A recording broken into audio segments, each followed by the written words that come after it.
నమస్కారం అండి, నేను doctor Sravani Pulluri, clinical director Nest Fertility Centre Madinaguda. So ఇవాళ మనం డిస్కస్ చేయబోయే టాపిక్ వచ్చి ప్రెగ్నెన్సీలో మీట్ అనేది తీసుకోవచ్చా లేదా.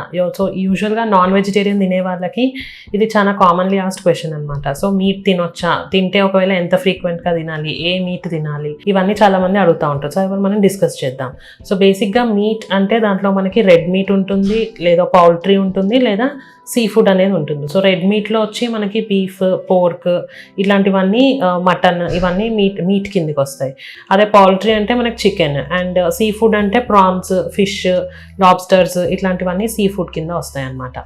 సో బేసిక్గా ప్రెగ్నెన్సీలో ప్రోటీన్ ఇంటేక్ అనేది 70 grams వరకు తీసుకోవచ్చు. సో యూజువల్గా వీక్లీ వన్స్ అనేది మీట్ తినడం అలౌడ్ ప్రెగ్నెన్సీలో.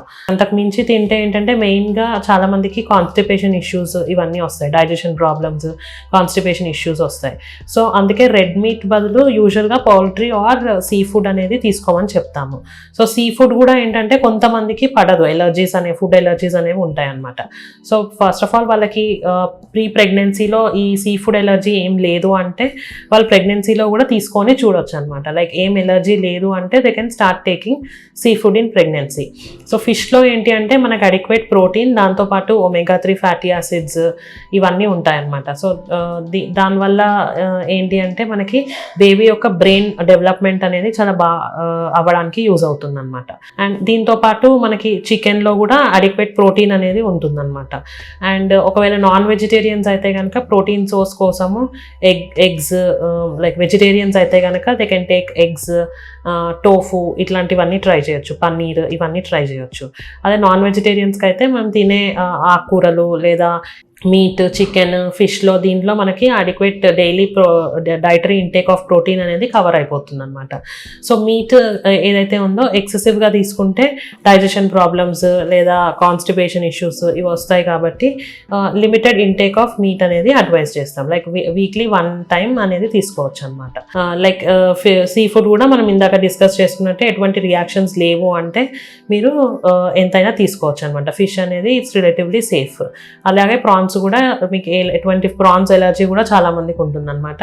సో అది కూడా మీరు తీసుకొని ఎటువంటి ఎలర్జీస్ అనేవి మీకు లేకపోతే you can start taking prawns also. And షెల్డ్ foods ఏవైతే ఉంటాయో అవి కూడా అంటే క్రాబ్, లాబ్స్టర్స్ ఇవి కూడా మీకు ఎటువంటి ఫుడ్ రియాక్షన్స్ ఏమీ లేకపోతే అవి కూడా తీసుకోవచ్చు. బెటర్ ఏంటి అంటే క్యాన్డ్ ఫుడ్స్ అనేవి అవాయిడ్ చేయాలి, స్టోర్డ్ మీట్ అనేది అవాయిడ్ చేయాలి. లైక్ ఏంటంటే ఫ్రోజన్ మీట్, రెఫ్రిజిరేటెడ్ మీట్ ఇవన్నీ దీనివల్ల ఏంటి అంటే లిస్టీరియాసిస్ ఇన్ఫెక్షన్ అనేది చాలా కామన్గా ఉంటుంది. సో ఏంటంటే ఆ ఇన్ఫెక్షన్స్ నుండి ప్రివెంట్ చేయడానికి ఫ్రెష్ మీట్ ఏదైతే ఉంటుందో అది మాత్రం కుక్ చేసుకొని తింటేనే మీకు మీ బేబీకి బెటర్ ఉంటుంది అనమాట. దీనివల్ల ఏంటి అంటే బేబీకి కూడా గ్రోత్ ఎఫెక్ట్ అయ్యే ఛాన్సెస్ ఉంటాయి అనమాట ఫ్రోజన్ ఫుడ్స్ వల్ల. అండ్ అవి ఫ్రెష్ ఉంటాయో లేదో కూడా తెలియదు కాబట్టి ఎప్పటికైనా ఫ్రెష్లీ కుక్డ్ మీట్ మాత్రమే కన్జ్యూమ్ చేయమని చెప్తామన్నమాట. రా అన్కుక్డ్ మీట్ కూడా, అండర్ కుక్డ్ మీట్ కూడా కన్జ్యూమ్ చేయడానికి లేదు ప్రెగ్నెన్సీలో. సో ఇలా మీకు ఫుడ్ డైటరీ సజెషన్స్ గురించి ఇంకేమైనా వివరాలు తెలుసుకోవాలన్నా కానీ feel free to visit Nest Fertility Centre Madinaguda. అలాగే తప్పక మా ఛానల్ని సబ్స్క్రైబ్ చేయండి, కింద ఉన్న బెల్ ఐకాన్ని ప్రెస్ చేయండి. Thank you.